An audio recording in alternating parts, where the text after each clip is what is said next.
దర్శకుడు రామ్ గోపాల్ వర్మకు సిఐడి పోలీసులు నోటీసులు ఇచ్చారు.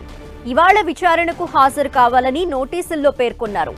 అమ్మరాజ్యంలో కడపరెడ్లు సినిమా ద్వారా తమ మనోభావాలు దెబ్బతిన్నాయని టీడీపీ నేతలు సిఐడి పోలీసులకి ఫిర్యాదు చేశారు. టీడీపీ నేతల ఫిర్యాదుతో సిఐడి పోలీసులు ఆర్జీవీకి నోటీసులు ఇచ్చారు. అయితే మూవీ ప్రమోషన్స్ లో ఉన్నానని విచారణకు హాజరు కాలేనని వర్మ సిఐడికి తెలిపారు. ఈ నెల 28న సినిమా రిలీజ్ ఉందని, అందుకే విచారణకి హాజరు కాలేకపోతున్నానని 8 వారాల సమయం కావాలని దర్శకుడు రామ్ గోపాల్ వర్మ సిఐడిని కోరారు.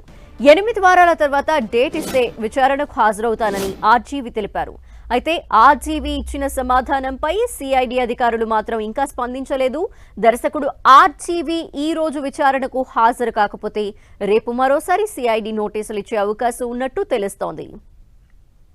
డీటెయిల్స్ మా ప్రతినిధి శంకర్ అడిగి తెలుసుకుందాం. శంకర్, లక్ష్మి, వివాదాస్పద దర్శకులైనటువంటి ఆర్జీవీ పైన మరో కేసు నమోదైంది. ఏదైతే నవంబర్ 29వ తారీఖున తెలుగు రాష్ట్ర యూత్ స్పోక్ పర్సన్ అయినటువంటి బండారు మురళీకృష్ణ అక్కడ ఆర్జీవీ పైన ఫిర్యాదు చేయడం జరిగింది. ఏదైతే 2019లో తొలిసారిగా వైసీపీ ప్రభుత్వం అధికారం చేపట్టిన అనంతరము ఆర్జీవీ తీసినటువంటి కమ్మరాజ్యంలో కడపరెడ్లు సినిమా అనేది తమ టీడీపీ కార్యకర్తలు కావచ్చు, నాయకులు కావచ్చు, మనోభావాల దెబ్బతీసే విధంగా అని చెప్పేసి మంగళగిరిలోని సిఐడి కార్యాలయంలో నవంబర్ 29వ తారీఖున గత ఏడాది ఫిర్యాదు చేయడం జరిగింది. సో బండారు మురళీకృష్ణ ఫిర్యాదు మేరకు కేసు నమోదు చేసినటువంటి సిఐడి అధికారులు దానిపైన ఇటీవల ఆర్జీవీ ఒంగోలులో రూరల్ పోలీస్ స్టేషన్ లో విచారణలో పాల్గొన్న అనంతరం తిరుగుముఖం అంటే హైదరాబాద్ వెళ్తున్న క్రమంలో సమాచారం అందుకున్నటువంటి సిఐడి పోలీసులు అక్కడ మంగళగిరి నుంచి ఒంగోలుకు రావడం జరిగింది. ఒంగోలులో ఆర్జీవీకి నోటీసు కూడా అందించడం జరిగింది. సో నోటీసు అందించిన అనంతరం ఈ రోజు అంటే 10వ తారీఖున విచారణకు హాజరు కావాలని చెప్పేసి గుంటూరు సిఐడి కార్యాలయంలో అటెండ్ కావాలని చెప్పేసి నోటీసులలో పేర్కొనడం జరిగింది.